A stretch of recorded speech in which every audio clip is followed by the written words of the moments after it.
Hi guys, this is Didi back again with new video. So இது வந்து எங்கள் வீட்டில் வளர்க்குற கிளி. ஸோ இது வந்து எப்படி நாங்கள் ஹேண்ட் ஃபீட் பண்ணுறோம் அண்ட் எப்படி இதை வந்து நாங்கள் பழக்கிறோம் எங்ககிட்ட அப்படின்றது வந்து ஜஸ்ட் உங்களுக்கு ஒரு சும்மா காமிக்கலாம் அப்படின்றதுக்காக ஒரு வீடியோ மேக் பண்ணியிருக்கோம். என்கிட்ட இது ரெண்டு இல்லாமல் இன்னும் 2 பேர் ஆஃப் பேரட்ஸும் இருக்குது. இது வந்து ப்ரீட் பார்த்திங்கன்னா காக்டெயில்ன்ற ப்ரீட்லேருந்து வரும். ஸோ இந்த இதில் வந்து கிரே கலரோட பேர் வந்து சிண்டு அண்ட் அந்த எல்லோ கலர் பேரட்டோட நேம் வந்து சில்க். ஸோ இது ரெண்டு வந்து யூஸ்வலாக கிரே வந்து வி கால் இட் ரவுடி, இது ஒயிட்டை வந்து நாங்கள் ஒயிட்டின்னு கூப்பிடுவோம். ஸோ இதுதான் வந்து சும்மா இதுக்கான பெட் நேம்ஸ். ஸோ இதுக்கு வந்து யூஸ்வலாக நாங்கள் வைக்கிற ஃபுட்டுன்னு பார்த்தீங்கன்னா இந்த ஸ்ப்ரவுட்ஸ் வைப்போம். ஸ்ப்ரவுட்ஸ் வந்து நாங்களே முளைக்கட்டி அதை வந்து வைப்போம். It will be really helpful for them. And Vinayagar சதுர்த்தியில் நாங்கள் இந்த கம்பு வாங்கினோம். ஸோ அதை உடச்சி போட்டோம். ஒரு நல்ல ரிசல்ட் கொடுக்குது. ஸோ நல்லா சாப்பிட்றாங்க 2 பேரும்.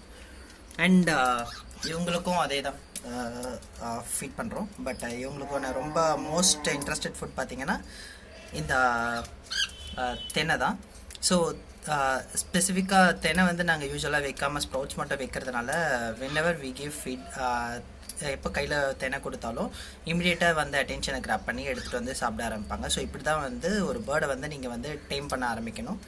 ஸோ இதுதான் டேமிங்கோட initial step. But only problem என்னென்னு பார்த்தீங்கன்னா it takes lots of effort in the very first time. So it needs to believe in you.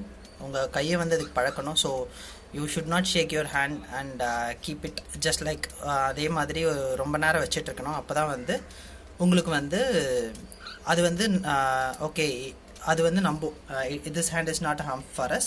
So அது வந்து it starts getting into it.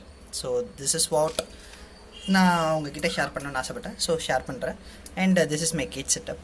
So ஸ்பெசிஃபிக்காக இது வந்து ஒரு ப்ரீடிங்காக செட் பண்ணியிருக்கேன் gauge. இது இன்னொரு ஜெயின் கேஜ் வந்து என்கிட்ட தனியாக இருக்குது. ஸோ அது வாங்கினேன். பட் இது ப்ரீடிங்காக வந்து இது ரெண்டத்தையும் பேர் பண்ணி தனித்தனியாக விட்டுருக்கேன்.